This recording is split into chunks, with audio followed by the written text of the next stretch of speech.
Ryan Reynolds here from Mint Mobile with a message for everyone paying big wireless way too much.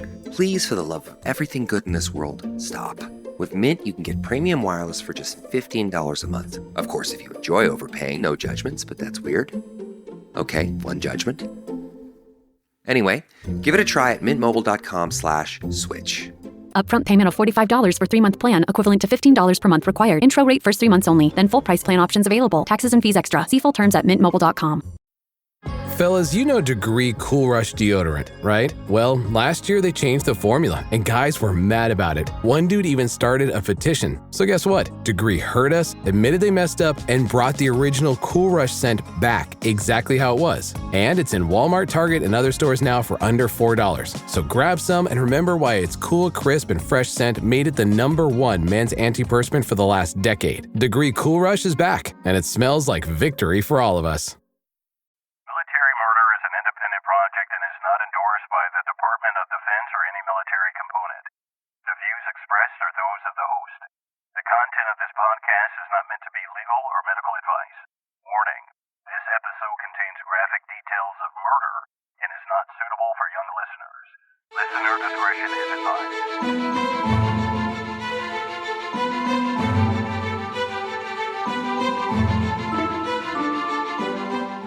Welcome back, True Crime Army. I am your host, Margot, and this is Military Murder, a show where I focus on crimes committed by military members and veterans. But don't worry, you don't have to know anything about the military to listen, I promise. You just have to be a true crime enthusiast, and if that's you, welcome home. How are you doing today? Well, I am feeling really blessed. I'm excited to be winding down 2023 with all of you. And you know what? I'm super excited for 2024, and I hope that you'll continue to join me in the new year. But listen, the only way to make sure that that happens is when you click the subscribe button wherever you're listening to this show right now. So that either looks like a plus symbol or a check mark, depending on what app you're listening on. But when you press that button, it automatically updates you when I release a new episode. Also, one last thing. I want to thank you for listening to my show. I truly appreciate you more than you'll ever know. The other day, I was looking at new and old Apple Podcast reviews, and it touched my heart that people would leave such kind reviews for my show. You know, this show is my baby, and to realize that many of you look forward to my new episodes is a complete blessing. I get to do what I love while reminding you all to remain vigilant. And listen, the serial killer I started discussing last week is the true epitome that evil lives among us. And some people call us crime junkies crazy for listening and watching stuff about crime. But guess who else is watching, listening, and studying? Serial killers. That's right. Israel Keyes not only studied serial killers, he mocked some of them as well. But just as killers can learn how to hunt, would-be victims can learn how to protect themselves. No kidding, alarm systems are a deterrent. A barking dog is a deterrent. Even kids' toys left in the backyard could be a deterrent. With all that being said, let's continue our discussion of Israel Keyes. But first, join me today as I tell you the story of Bill and Lorraine Currier. Now, let's dig in.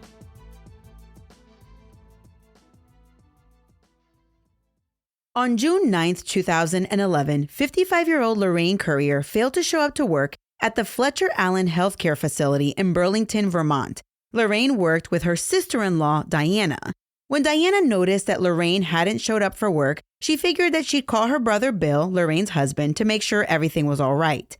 Diana called Bill at his work. He worked for the University of Vermont Lab Department. To her surprise, when she called, she was told that Bill also failed to show up to work that day. Now, what are the odds that a married couple, Bill, 49 years old, and Lorraine, 55 years old, were no-call, no-shows to their jobs that they had been punctual for years? Diana called the couple's house, but again, no answer.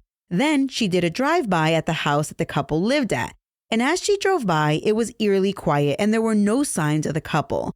So Diana called the cops to report the couple missing. In the book, The Devil in the Darkness, author J.T. Hunter describes the investigation into the Currier's disappearance. And when the Essex Police Department began their investigation, it was almost clear that foul play had been involved, although it was a case that truly stunned them. As authorities walked around the house located at 8 Colbet Street in Essex Junction for a welfare check, everything was locked. The windows, the door, nothing seemed amiss. Until one of the officers looked closely into one of the windows in the garage. From outside, the officer noted that there was no car in the garage, and they saw a broken glass window from the door that led from the garage to the interior of the house. The cop then went and peered through the kitchen window and saw glass on the floor near the garage door. Eventually, authorities gained access into the Currier home.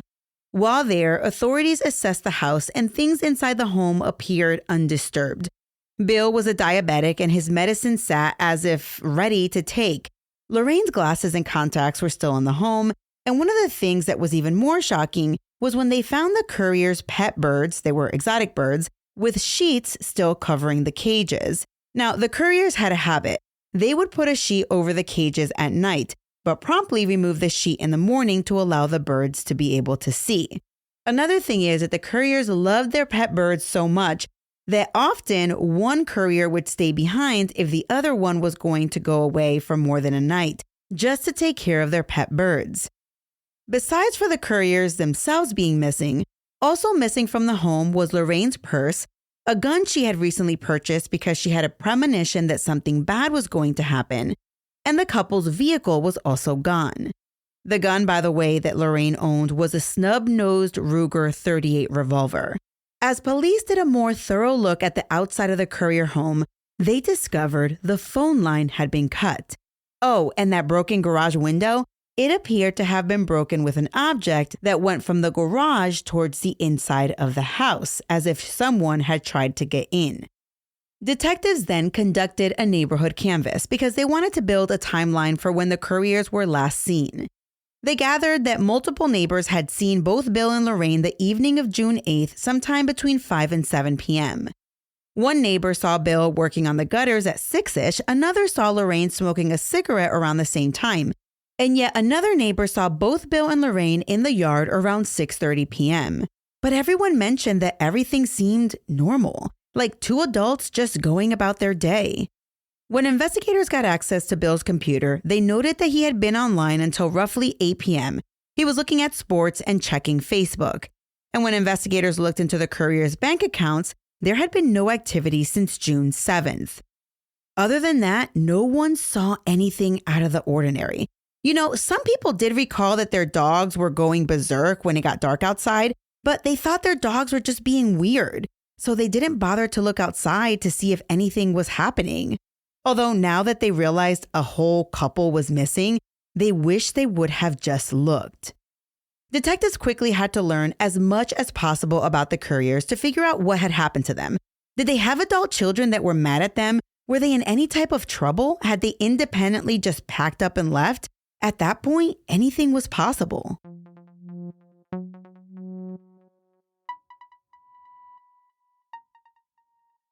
Running a business comes with a lot of what-ifs.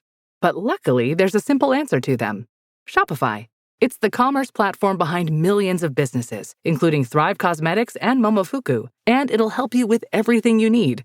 From website design and marketing to boosting sales and expanding operations, Shopify can get the job done and make your dream a reality. Turn those what-ifs into... Sign up for your $1 per month trial at shopify.com/special offer. Clorox Sentiva smells like lavender. Cleans like Clorox. And feels like...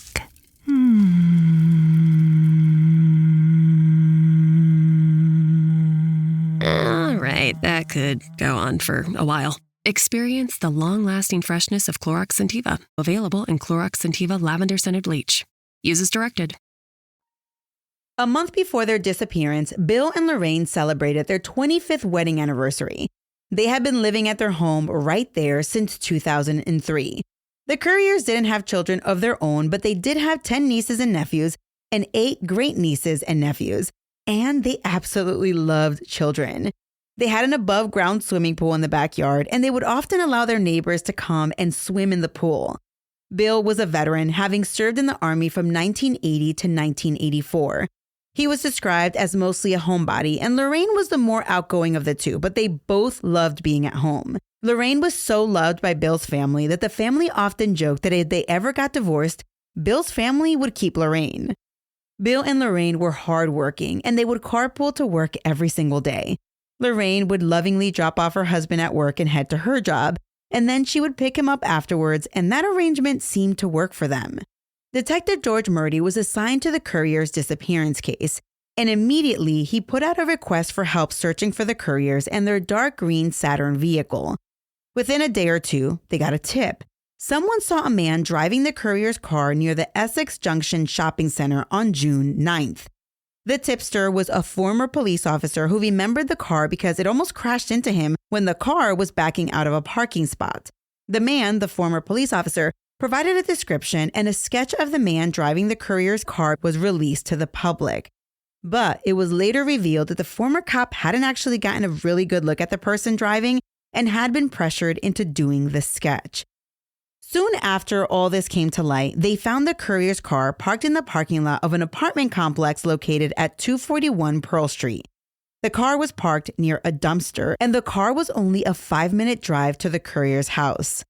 Inside the car, there were a few clues. The driver's seat had been pushed all the way back, as if a very tall person had been driving. The passenger seat, surprisingly, had been pushed all the way forward, as if a taller person had been placed in the back seat.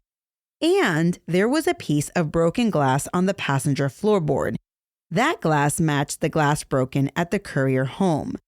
Authorities immediately seized the car. They seized the dumpster just in case it had evidence. And they searched the area for surveillance footage that may have caught the suspect on video. Over 30 police officers conducted a walking search covering a 1-mile radius around the Currier's home in hopes of finding something, anything, but they found nothing. And the family would offer a $10,000 reward for information leading to the Curriers. And the thing is that the Currier's disappearance made it to the news. People did care about them. The media was very interested. Here's a clip from a news report about the reward and about how fearful Lorraine had been about a possible stalker leading up to her disappearance. We're devastated by their disappearance and in fear for their lives. Bill and Lorraine Currier's family made another plea Friday for the public's help. Every day that they're not found increases our concern, so our families have come here today to offer a reward of up to $10,000. The reward comes as police say they've scoured surveillance video and records and searched a square mile around the couple's Essex home, including the area where their car was found abandoned a week ago. We have received dozens of leads from concerned citizens regarding possible sightings of the Curriers. And police are still looking for this person of interest, possibly seen driving the couple's car after they disappeared. She was very, very afraid. Linda Pratt, an old friend of Lorraine Currier, says they last saw each other 2 months ago. We just started laughing and talking about old times. When the two started catching up, Pratt says Currier told her she'd been bothered by a man lately. She never mentioned a name. She just said, this guy, at this point, I'm scared to death of him. It's like he's stalking me. Essex police confirmed that they have spoken to Linda Pratt about what she heard, and they're following up on that information. They would not confirm whether Lorraine Currier had made any reports to authorities about being scared. The not knowing it hurts. For Pratt and for the Currier's family, each day without news from them is a struggle. Please, search your heart. Search your mind and review your memory, and call the Essex police with any bit of information, however small it may seem to you, that will help to save the lives of our dear Bill and Lorraine. Detective Murdy from the state of Vermont decided to ask the feds for help, and he even consulted with the FBI's Behavioral Analysis Unit. He wanted to come up with some sort of victimology analysis for the Curriers and maybe opine on the suspect. The BAU determined that the Curriers had a, quote, low to moderate risk of becoming victims of violent crime, end quote, but that they were likely now deceased, and they predicted that the Curriers had been abducted and killed by a white male, acting alone, using a firearm, that the offender had prior contact with one of the couriers, that the couriers had been targeted, and that the motivation was likely personal. The BAU believed it possible that the offender might have also increased the use of intoxicating substances in an attempt to self-medicate and calm himself after the abduction. I imagine that after hearing this, the detective might have felt like, what in the world? I remember reading this in J.T. Hunter's book and being like, this feels like going to see a psychic. Like, they're probably on crack, but let's see what they say. None of the information that they gathered from the BAU was helpful to the detective, but he had to try something. There were no leads, and honestly, there were no clues. What had happened to the couriers?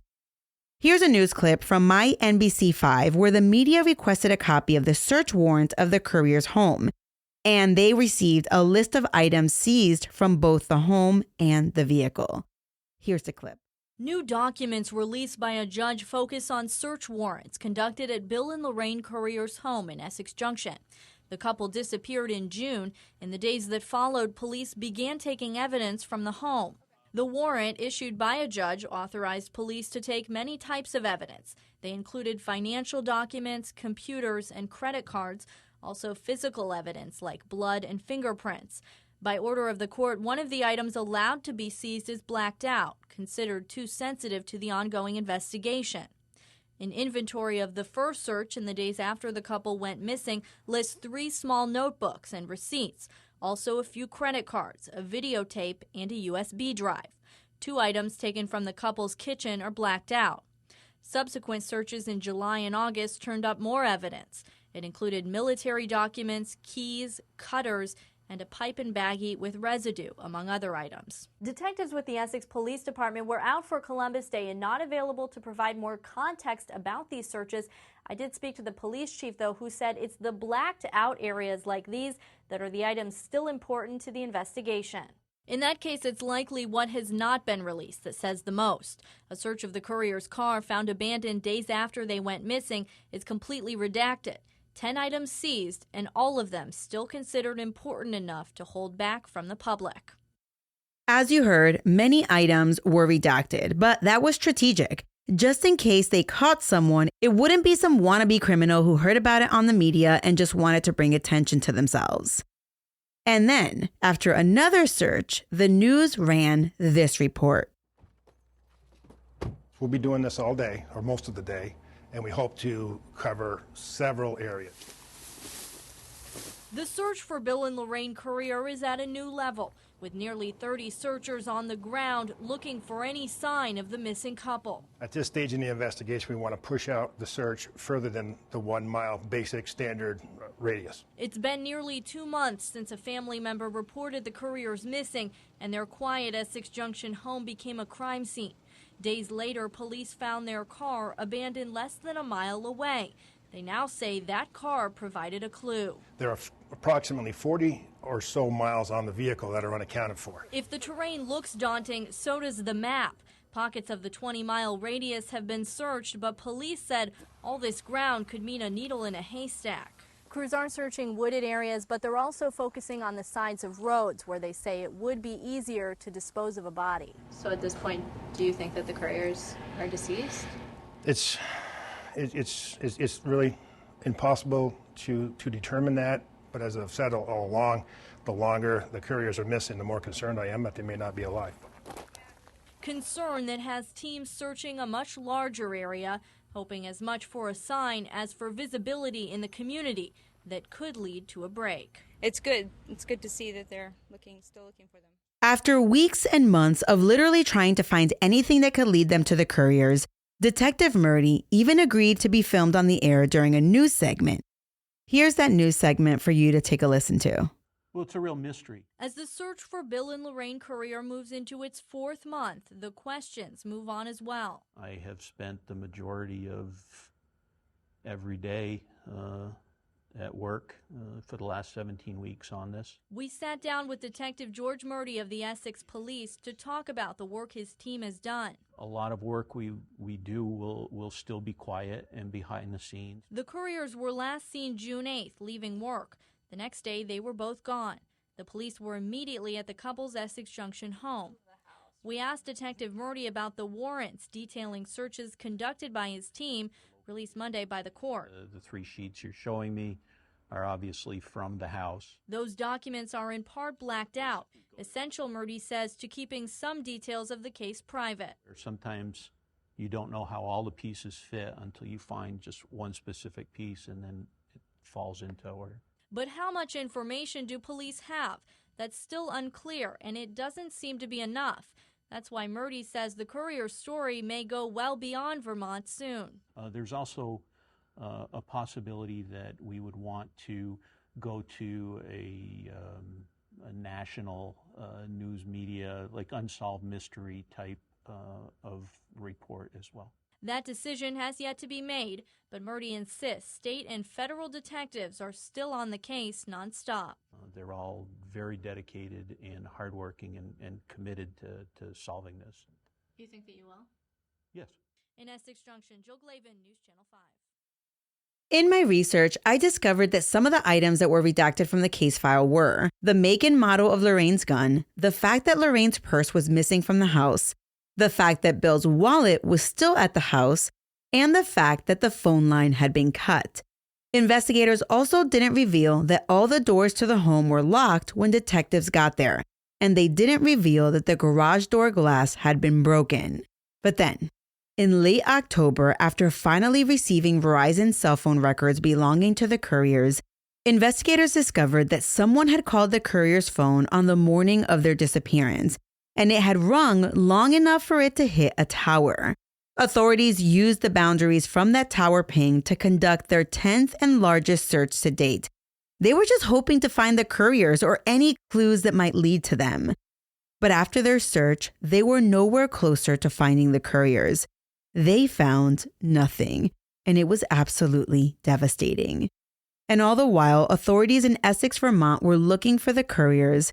The man responsible for the Curriers' disappearance was so far removed from the area that he was literally on the opposite part of the United States.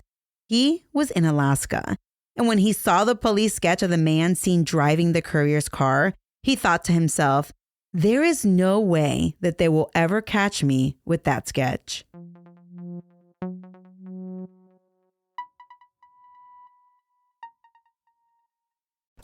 Hey besties, listen up. I have a secret to tell you.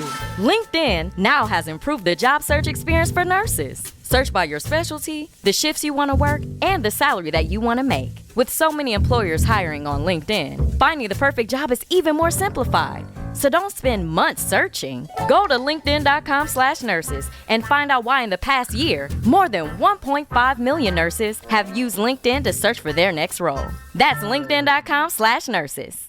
This message comes from Greenlight. Ready to start talking to your kids about financial literacy? Meet Greenlight, the debit card and money app that teaches kids and teens how to earn, save, spend wisely, and invest, with your guardrails in place. With Greenlight, you can send money to kids quickly, set up chores, automate allowance, and keep an eye on your kids' spending with real-time notifications. Join millions of parents and kids building healthy financial habits together on Greenlight. Get started risk-free at greenlight.com/Spotify. After Israel Keys was caught due to his connection to missing 18-year-old Samantha Koenig, he must have felt like a captured rat. He had so much to say, but he wanted to maintain control. You see, Israel Keys' crimes were all about control. I mean, this guy was totally a sexual sadist, but he liked control, and for months, he strung the FBI agents along, always promising he'd give them more information, so long as they gave him what he wanted. And while initially he didn't want the death penalty, he ultimately decided he wanted to plead guilty, and he wanted the soonest death penalty execution date ever. So, with a bunch of vague promises from the FBI, Israel Keys told investigators that he would be willing to give up another one of his gruesome crimes. He said, quote, "I'll give you 2 bodies and a name if I get a cigar," end quote. When investigators asked him for the location, Keys said Burlington, Vermont. And just like that, that's how Keys told investigators he was responsible for the Curriers' disappearance. But hold your pants, because the Curriers' case is one of the most horrific and bizarre cases ever. And soon, Israel Keyes would regret ever agreeing to give the FBI any information about the Curriers, because in the end, they would never be found. And as Keyes already knew, it is really hard to prosecute someone without a body. At his request, agents gave Keyes a map. He pointed and said, Bill and Lorraine Currier. When asked how he met them, Keyes said, well, I didn't. They asked how he picked them specifically. Random, he responded. They showed Keyes a picture of the Curriers, and Keyes nonchalantly said they were both in big black trash bags, likely skeletonized by this point. This is what Keyes said about the days leading up to the Curriers' double murder. Keyes flew from Anchorage to Chicago on June 2, 2011. During this flight, he took with him a Ruger 1022 Charger handgun that he checked with his luggage, legally declared, by the way, for those of you wondering. Once he got to Chicago, he rented a car and drove from Chicago to Indiana, where he stopped to see family. Then he drove to New York, then to Vermont, New Hampshire, and Maine. During his stop in Vermont, he stayed at the Handy Suites Hotel, checking in on June 7th and staying in room 216, where he paid for a 4-night stay. He got a fishing license in Vermont, actually allegedly fished for a few days, and after he went fishing, he headed to the Woodside Natural Area near the Woodside Juvenile Rehabilitation Center, where he retrieved one of the many kill kits he had buried throughout the United States. These, quote, kill kits are contained in 5-gallon Home Depot buckets, like, you know, those giant, like, usually they're orange or white or whatever. So the kill kits were contained in these Home Depot buckets. Inside the Home Depot buckets, there were items that were made for kidnapping, killing, and disposing of a body. Keyes admitted that he'd been burying these kill kits throughout the U.S. for the last decade or so. And on this particular night, he retrieved the bucket that he buried in Vermont 2 years prior. Yep. You see, before Keyes made Bill and Lorraine Currier his victims, he had been planning something for this area of Vermont for years. But more on the kill kits later. On his last night in Vermont, he knew he would be committing a murder.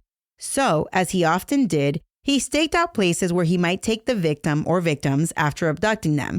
He would usually kidnap someone in one location, take them somewhere else to rape and kill them, and then possibly dispose of their body at a different location, because this was one of his things. This way, it would be close to impossible to track him. On this evening, Keyes was looking for a church. He was really itching to kill someone in a church, and possibly he even thought about leaving the body there for some poor church schmuck to find the body the next morning. But while Keyes was driving, he saw what looked like an abandoned farmhouse that was a little removed from the street. A plus was that there was a for sale sign outside, so clearly the house was vacant. And he thought it was perfect for his plan. Then, once he found the house, Keyes went hunting. He returned to his hotel room where he grabbed his kill kit. His kill kit included a .40 semi-automatic pistol, a handgun with a silencer, cable ties, duct tape, and blindfolds. He then walked out to look for his next victim. Of course, Keyes turned off his cell phone and took the battery out. This would become a sign of when Keyes was committing a crime. Initially, Keyes had his eyes set on wanting to kidnap, rape, and kill a man. And he hadn't walked far from the hotel when he got to the Cornerstone Commons apartment. And while he was there, waiting in the woods and stalking, he saw a man drive up in a yellow Bug. Perfect, he thought. The thing was that it was raining that night. So as the man pulled into the parking spot, Keyes quickly came out of hiding, and as he was approaching the back of the car, the man inside, oblivious to the possibility that he was being stalked, well, he popped out of the car, covered his head with a newspaper, and beelined into his apartment. Keyes, upset the guy got away, turned and continued to hunt for his prey. But first, he needed to regroup at his hotel room. During his interview with the FBI, Keyes actually said something to the effect of, "That guy got lucky. He was really going to get it that night." Ugh, what a dirtbag. Now, as I was reading this, I wondered if that guy from Vermont who drove a yellow Bug in the summer of 2011 ever knew how close he was to dying. Anyway, at around midnight, Keyes ventured back out of his hotel, this time deciding he wanted to double down and mess with a couple. Keyes then walked less than a quarter mile from the hotel and started scouting out houses. He saw the Currier's house and did a quick look and see around. He wanted a home that didn't have kids because apparently, after he had a daughter, he realized kids were off limits. Oh yeah, I think I mentioned this before, but this Israel Keyes character is an actual father, but more on that later. It was dark that evening and everything was pretty quiet outside. Seeing no kids' toys, Keyes looked at the layout of the house from the outside. There was only one air conditioner unit inside, so Keyes determined that the air conditioner was in the master bedroom, where the residents were probably sleeping. As Keyes walked around the house, he found the phone line and cut it. 1, to ensure no one called out, and 2, if the house was connected to an alarm system. Well, it wasn't any longer. As Keyes was canvassing the home, a neighbor came outside with his dog. Keyes waited until the neighbor was back in the house before continuing with his plan. In total, from when he picked the house to when he actually made entry, was about a good hour. By 2 a.m., Keyes was ready to make entry. He got a chair that was sitting in the yard and he brought it to the side of the house. He climbed up and popped out a ventilation fan in the garage window and squeezed his way through the window. The car in the garage was unlocked, so Keyes got inside and looked in the glove box to determine who lived inside. Bingo, an older couple. Keyes was ready to attack the Curriers while they slept. Now remember, Keyes had no idea what these people looked like. He didn't know if they had weapons, so he knew the initial minute was key to what he called a blitz attack. The door leading into the house had a screen door and then a regular door. Keyes managed to pry open the screen door easily, but was shocked that the door leading into the house was locked. Wearing a headlamp so that he could see where he was going and carrying a gun to subdue anyone inside, Keyes smashed the window pane on the door leading into the house using a crowbar. He unlocked it and then proceeded to the bedroom where he zip-tied both Lorraine and Bill's hands. He did this in under 6 seconds. Honestly, to me, this seems close to impossible, but if true, Lorraine and Bill didn't even have a chance to realize that this wasn't a nightmare. Once the couple was zip-tied, Keyes asked the couple a bunch of questions. He was asking about items in their house. He was looking for valuables, jewelry, guns, ATM cards. And while he was asking these questions, he noticed an Army insignia that Bill had in a spare bedroom drawer. Keyes instantly recognized the insignia, as it was the insignia for his Army unit when he served. You see, both Israel Keyes and Bill Currier served in the 25th Infantry Division. So Keyes actually made small talk with Bill about being in the Army, which, must be so terrifying, but also maybe reassuring. Like, I wonder if Bill thought, okay, this guy is one of us. Maybe he's just having a bad day. Maybe he just needs to take a few things. I mean, probably not. Regardless, it's still a terrifying thought. Lorraine, well, she was the spicy one here. While Keyes kept them on the bed as he grabbed 2 suitcases and filled them with items, Lorraine tried to get off the bed, but Keyes quickly overpowered her and smushed her face onto the pillow. After retrieving Lorraine's gun and purse and a suitcase full of items, Keyes put Lorraine in the front passenger seat and he placed Bill in the back seat, still zip-tied. Bill and Lorraine were rightfully asking questions, pleading for their lives. They even told Keyes that if he let them go, they wouldn't tell a soul. And Keyes told them that he wasn't going to hurt them, that he simply was dropping them off with some friends so that he could request ransom. Again, just like in Samantha's case, Keyes had zero intention of letting them go alive. But he wanted to keep his victims calm, especially considering there were 2 of them. On his way to the abandoned for sale house that he had spotted earlier, Keyes made a pit stop at the hotel to pick up a shovel, some trash bags, and some Drano.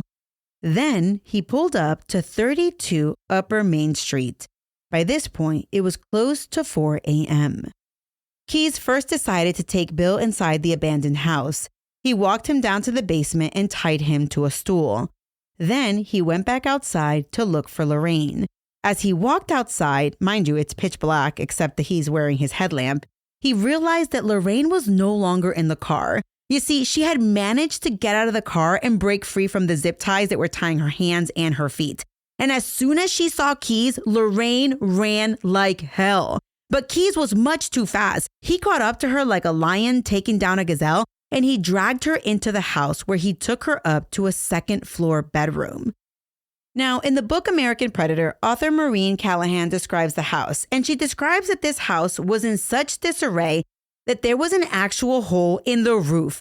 The hole went through the roof, through the second floor, all the way down to the first floor.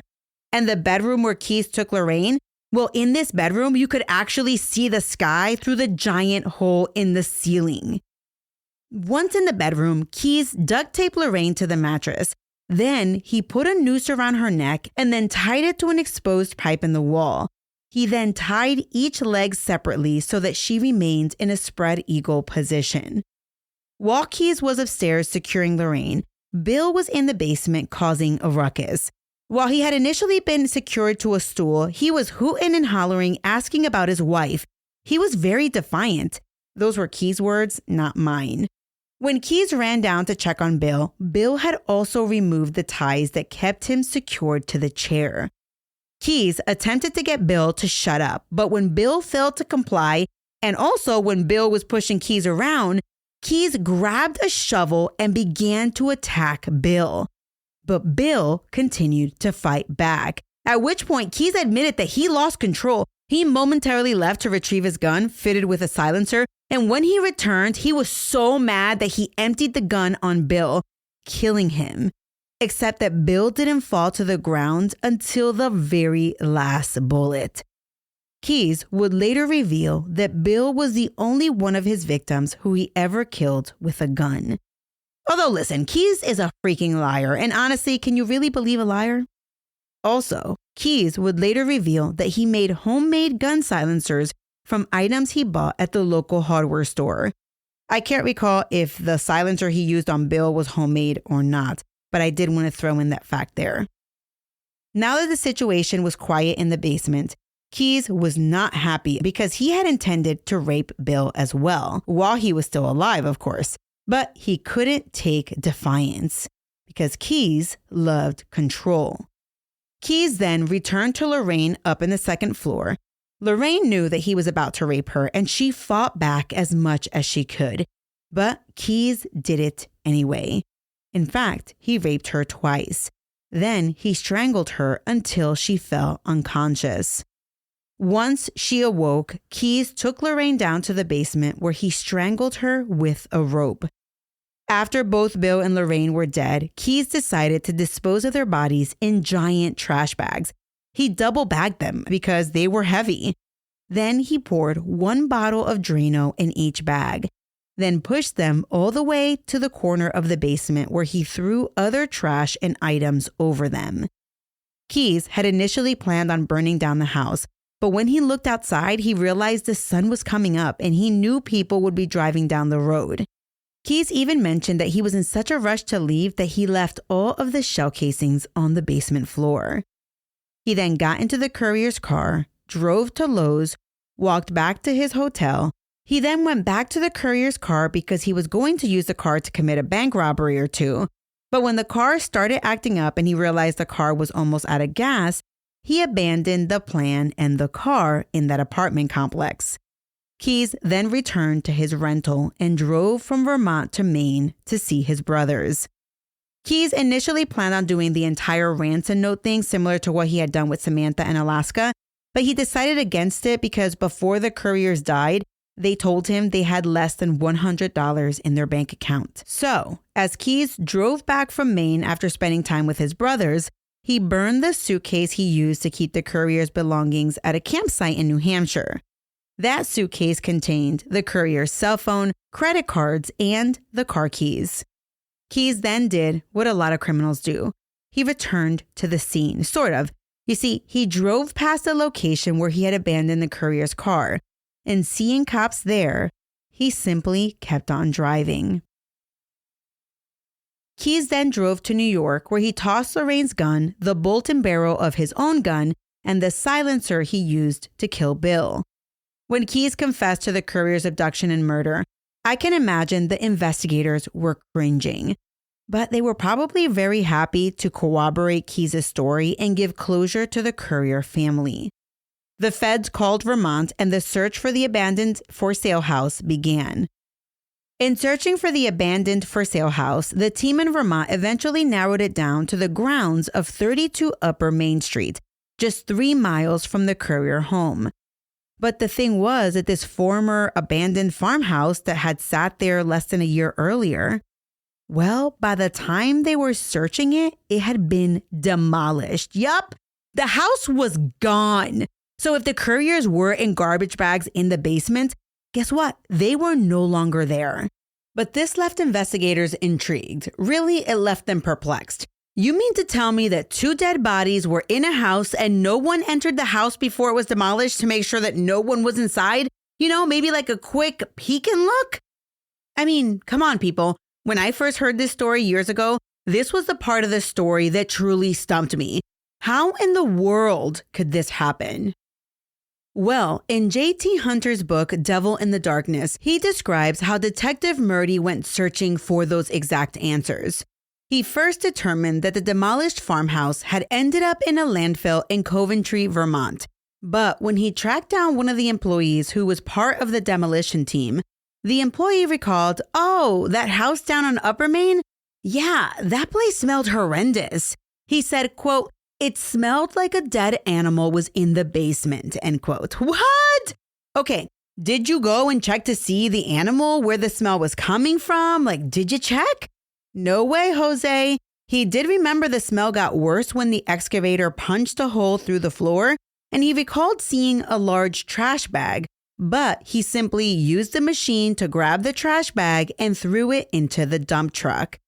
The trash was then taken to the Wilson transfer station and ultimately taken to the landfill. The detective must have been shocked. Like, what in the actual hell is wrong with people? I mean, listen, I am not volunteering to go towards the stench of death, but maybe call someone, you know? I know hindsight is 20/20, but damn, man. Anyway, the detective tracked down another person, the groundskeeper for the house, the one previously located at 32 Upper Main Street. This grounds person remembered seeing burn stains inside the house, like a fire had been started inside. He also remembered strategically avoiding the basement because of the smell. This dude was used to the smell of septic tanks and odd smells, but this smell, he said, it was far too much. So instead, he opened the door at the top of the basement, used his flashlight to take a peek and look, and what did he see? Well, he recalled seeing a couple of trash bags, so he figured it was just house trash. He closed the door and called it a day. On April 12, 2012, an evidence recovery team showed up to what was left of 32 Upper Main Street. They split into 2 search teams and divided the area on the ground into 4 quadrants. That way, they wouldn't accidentally search the same area twice. It was a way to stay organized. Finding nothing at what remained of the house that once sat at this location, they moved on to the landfill. On May 7th, the evidence recovery team showed up at the landfill in Coventry. There, they began the search for the Curriers. The house had been demolished in the fall of 2011. It was now spring 2012. Would they even find anything? Well, it didn't matter. They had to try. Mind you, at this point, the Currier's family isn't even aware that some crazed serial killer in Alaska had confessed to killing the Curriers. But authorities were hopeful that they could bring the Curriers home for a proper burial, because no human should be discarded like trash. The endeavor would prove challenging, but the search team who were actually out there searching, they were up for the task. They wore steel-toed shoes, they doubled and tripled up on their gloves, and they even had to wear respirators to protect from the gases in the landfill. And in total, the search for the Curriers' remains would last 11 weeks.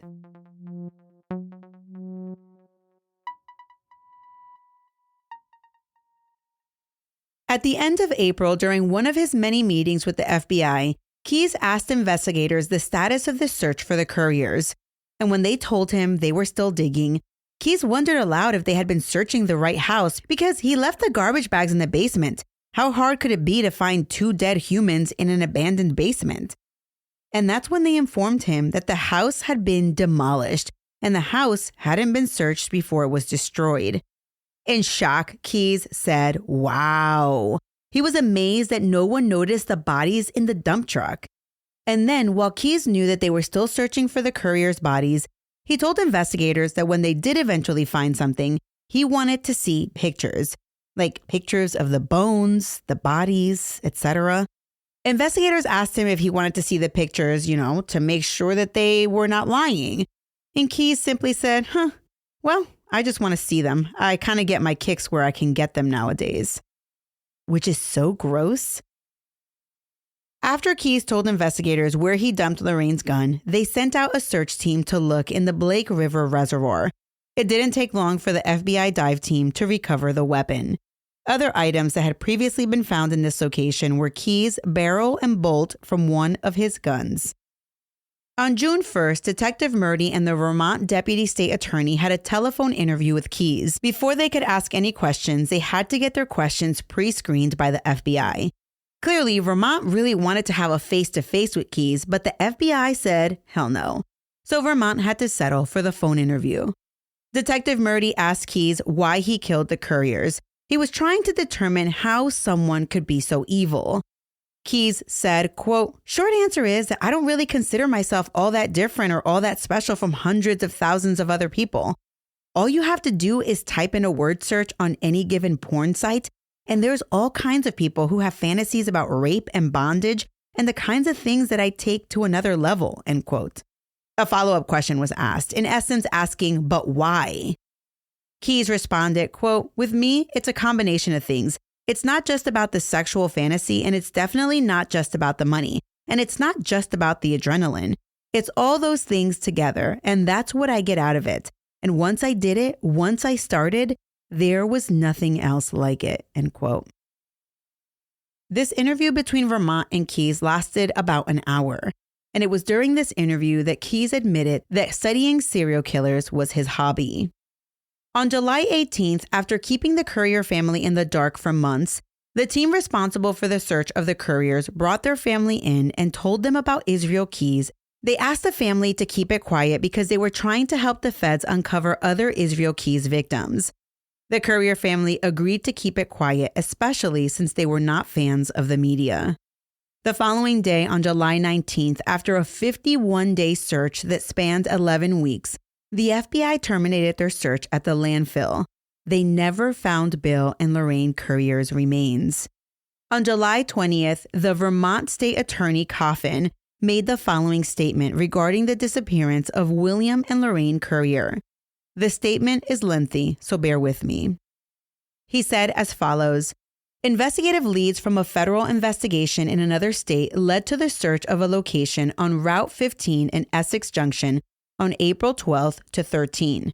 Information developed in connection with that search led to a search of a targeted portion of the Casella Coventry landfill in Coventry, Vermont.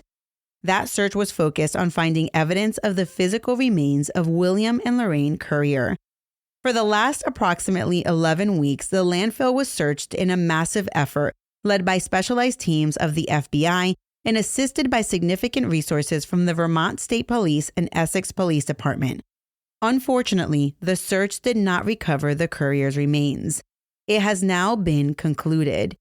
Nonetheless, the investigation has developed significant information that William and Lorraine Currier were abducted from their home and murdered shortly thereafter in June of 2011.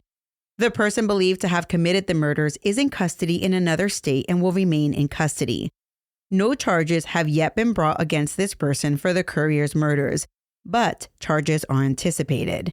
This is a federal investigation at this point in time. We will take only limited questions and will not comment further on evidence recovered and other issues relating to the ongoing nature of the investigation.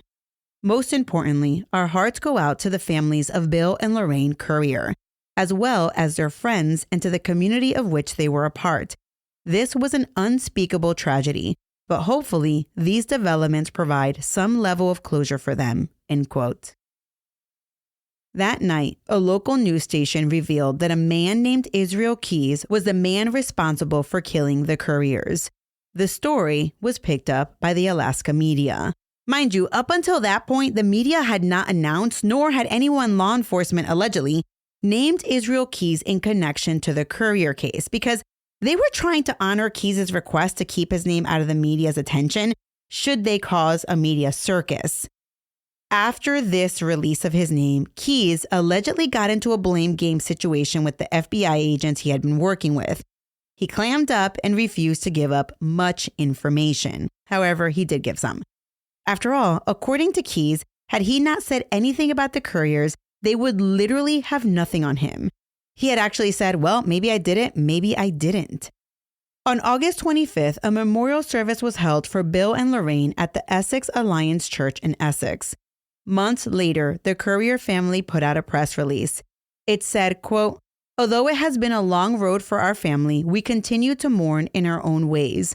We do feel lighter in our hearts now that some closure has come to us, but the pain we have been dealt through this journey still lingers on. We are more conscious of our surroundings and people around us. We find ourselves looking at strangers and wondering what kind of person they are. We lay in bed at night and listen until sleep falls upon us," end quote. While the Currier family was grieving in Vermont, Israel Keyes was meeting with the FBI regularly. And while refusing to give up any more bodies, he did insinuate that there were more. But before he'd be willing to give up anything else, he wanted his demands met. During this period, Keyes would reveal a little about his upbringing, his time in the military, his first violent acts against animals, and how he ultimately ended up in Alaska. Meanwhile, investigators were questioning his family, his military buddies, and the mother of Keyes' daughter.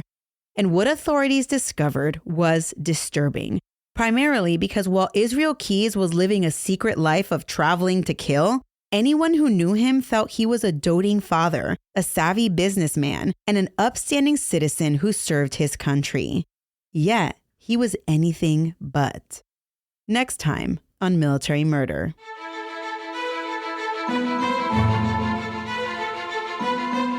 All right, everyone, I will finish off the month still talking about Israel Keyes because just like BTK, there is a lot to cover. But don't worry, the next two parts will come out a week apart, so that way you can listen and binge all the way through. Again, thank you so much for listening, and if you wouldn't mind leaving me an early Christmas present and leaving me 5 stars wherever you're listening, I would be grateful forever. For those of you wondering what to gift this holiday season, gift yourself or someone else a Military Murder Patreon membership or an Apple Premium membership. For just $5, you get immediate access to over 30 full-length bonus episodes, and they're mostly cases that you won't hear about anywhere else. All right, everyone, have a great holiday. My main sources for today's episode were 2 books. First was J.T. Hunter's Devil in the Darkness, and the second book was Maureen Callahan's American Predator.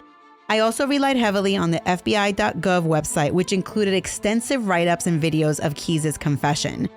In discussing the investigation of the Currier's missing persons case, I relied heavily on investigative journalism from my NBC5. I would be remiss if I didn't mention that there is an entire podcast focused simply on Israel Keyes. I have listened to season 1 of True Crime Bullshit, the podcast I was just telling you about, and it is an extensive look into Israel Keyes.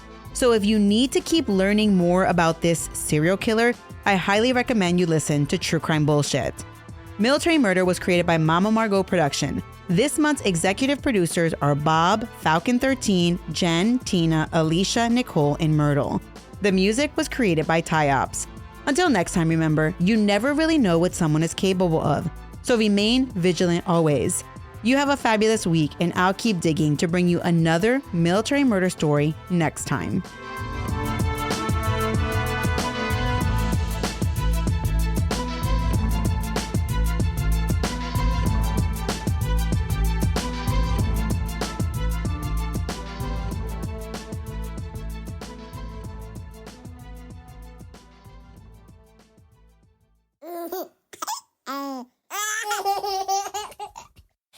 Mama's working on her podcast.